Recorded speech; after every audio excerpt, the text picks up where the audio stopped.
Hey guys, welcome back to my channel. So I have you in my bedroom here today because I'm going to be wrapping a birthday gift, and the birthday gift is for my son-in-law, Husani. So let me show you what I bought him.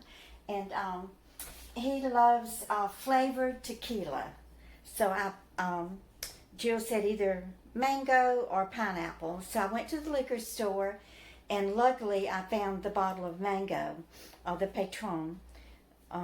The liquor store owner told me that it's very hard to get tequila right now because of I guess the shortage, or people aren't working, or maybe there's even some type of border shutdown between the United States and Mexico because of COVID-19. I don't know. So I'm going to wrap it up very nicely for him. He loves lions, so I found some stickers, so I'm going to stick a couple of lions on his bottle. Let me put one on the side right here. Isn't that cute? These are 3D. Let's see. Oh, I'm going to put this. This looks like a lion at rest. So we'll put this line on here. I love stickers, don't y'all? You can just get a whole slew of them. I mean, look at these, how adorable, at Dollar Tree. I'm not going to put one here because I'm going to leave the label right there. So I'm sure he will like this. I bought some tissue paper, and then I got the bag at Dollar Tree also. So let me wrap it up nicely. I love wrapping gifts. I used to spend more time wrapping Christmas gifts, I think, when I was raising the children, than actually shopping for the gifts. I always felt like that I had to put some type of decoration along with the bow. I always wanted to tie something on there, or put a little keychain or something decorative along with the bow on top of the gift. So let me go ahead and wrap this in different beautiful colors. And I will put a blue. I love this variegated tissue pack. It's really nice. So let me go ahead and wrap it up nicely. Just going to set it and do it like this. And then maybe tie a beautiful bow around it.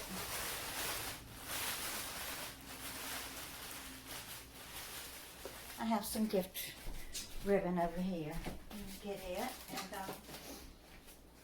you know, you can get these at Dollar Tree too, with all the different colors on them. They're so much fun to use and play around with. So I'm going to use yellow and purple, which are my favorite colors. I know y'all are getting tired of hearing me say that. I don't know why I think I have to say it every time I'm looking at a color, but anyway, let's see if I can get some of this off without making a big mess. But I want to tell you a little bit. Several of y'all have asked me, how did Jill meet Husani? Well, Jill, after Jeremy died, Jill was 16 when Jeremy got killed. And she was just lost because, you know, Jeremy was a big brother, and when they lived with their father in Charlotte, and he remarried, and it just, you know, it seemed like, well, they lived with their father a couple of years before he remarried, during the time that I was so sick and depressed. That it was actually before I had the nervous breakdown, but I was having thyroid trouble. I mean, severe undiagnosed thyroid problems, and just going through a lot of depression and things like that, and then going through the divorce and everything. So the children did live with John for a couple of years. So the point I'm trying to make is that Jeremy, you know, was her big brother, and took care of her and watched over her. So when he died, she was just lost and so traumatized and hurt. So anyway, Keon's grandparents lived in Asbury Park. So they talked about it and decided, well, you know, Jill was getting ready to go to college, and she did want to be a nurse. So Keon told her, you know, well, let's go to Asbury Park, and you can go to nursing school there. So that all sounded great to Jill. You know, she was all about continuing her education and getting her nursing degree. So when she was 19, she moved to Asbury Park with Keon. Isn't that pretty? So they lived in Asbury Park together. They're on, they actually lived in Ocean Grove. You know, the town that I took y'all to where the tents are? They lived there near the tents and all that. Near that, that hall, I can't even remember the name of it, the religious center there, Presbyterian, I think. The Camp Meeting Association. So they lived there a couple of years, and Jill started school at the Monmouth County Vocational Center to become a CNA. So she went there and got her CNA license, and then she got a job at Manor by the Sea and worked there as a CNA and, you know, learned a lot. And while she was working as a CNA, she went to school and got her LPN license. So then she was able to actually work at the hospital. And while she was working there, she went on and got her RN license. But during that time, Jill and Keon's relationship just got worse. So she moved out, found herself a little apartment there on 5th Avenue. So this was in about the year, I guess about 2001 or 2002. So Jill was going to school and working full time. Isn't that pretty? So I bought some bows to put on it. I think I'll just put this curly one on it, and then I will save the big bow for another gift. So Jill got her own place, and when she left Keon, she didn't have any money. She did get a Pell Grant and a student loan, so she did have enough money to pay for her college, but she didn't even have a car. He had a car, and of course when she left him, you know, she didn't even have a car, and I was in no position to help her because that was during the time of my life when I was addicted to the drugs and just struggling, and I had, you know, lived in the recovery home for a year, and I could barely help myself. I certainly wasn't in any shape to help anyone else. Look how pretty! Happy birthday, Husani. So anyway, she got that little apartment there on 5th Avenue. It was a studio. No, it was a 1-bedroom. This is crooked. Sorry, guys. So, like I said, she didn't have any furniture, so she went to there's a center there on Main Street in Asbury Park called the Mercy Center. So she went there and asked for help, and they gave her a voucher to pay her first month's rent. So she was able to save her money then from her paycheck, and she bought herself a little car. It was a little black Toyota Celica, and it was the cutest little thing. It was just perfect for her. So she had herself a little car then and could get around and get herself to school and everything. And she got her LPN degree. Where did she get it from? I think she got it from the Monmouth County school system there. And then she went to Brookdale, and that's where she got her RN degree at Brookdale. And then she finished up, she got an RN degree at Brookdale. It was a 2-year program. I remember going to her graduation. So, you know, she just got her life back together and everything. And then she would date, you know, here and there, a couple of guys here and there, and maybe date them for a month or two, and then it just didn't work out. It just seemed like the guys that she attracted were the type that just was looking for a sugar mama, you know, a woman to live with that maybe worked full time and had a good job and could pay the way, and, you know, they would just slum around and work part time and not really have any ambition. And Jill didn't want that. She wanted a man. I remember her telling me one time that she wanted a man that wasn't afraid to get dirt underneath his nails. You know, she wasn't looking for a doctor or a lawyer or any kind of professional person. She just wanted a down-to-earth man who worked hard and took care of his family and didn't mind getting out in the yard and doing some yard work and things like that. She was looking for a man like her dad. So she just was not able to find anybody. So she started coming up to New York, and they have these boat rides down the river there.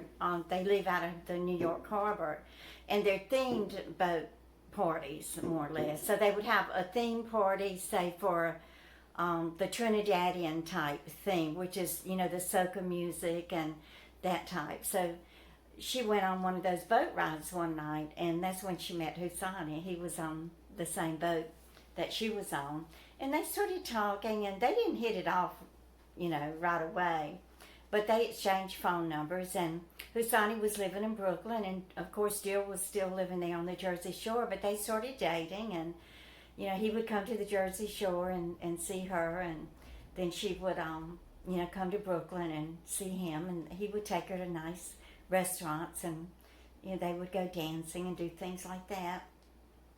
So during that time, I ended up moving up here, and this was in about 2004, 2005, and so I, like I said, it was just a one bedroom, and Jill had her own bedroom, and so I just slept on the sofa there in the living room, and eventually I got a little blow-up bed, and so that's what I slept on.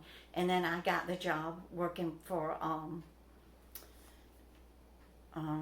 the Dr. Corruption and the Devil Wife. And as y'all know, that was a live-in position, a nanny, housekeeper position. So I was staying there during the week.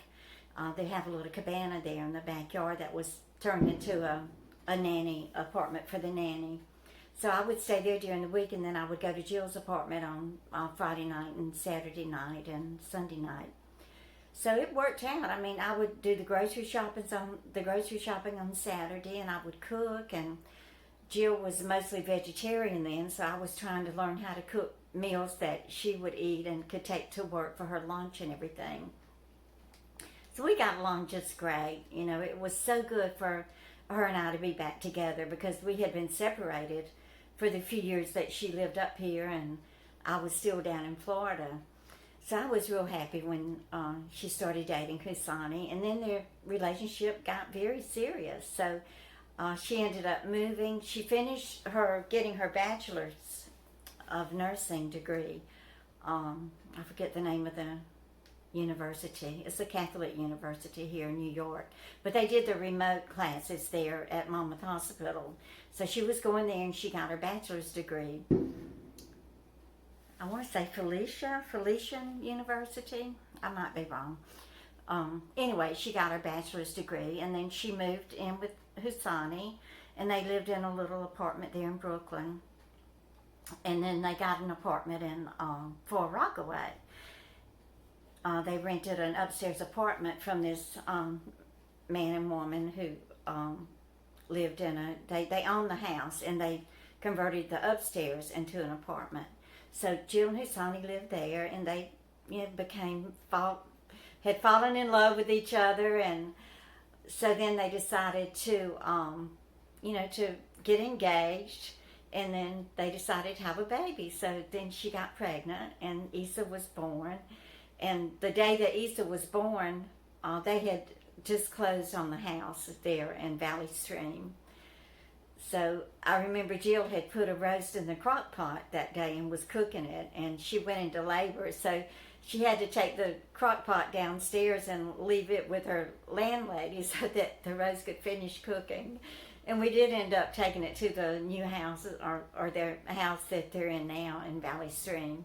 But they had just had it renovated and had all the floors redone and lacquered or varnished or whatever. So when she brought the baby home from the hospital, I came to help, so I could smell that varnish. And I was so worried about Issa getting that varnish in his lungs. But they finally got it aired out, and everything turned out to be okay. So that was in 2014 when they bought the house, and Issa was born. So then Husani did propose to her, and they planned the wedding there, and it was held on the island of Tobago. And y'all have seen pictures of that and heard me talk about that. But I think I said in that video that Husani was born on the island of Tobago, but I was wrong. He was born in Trinidad.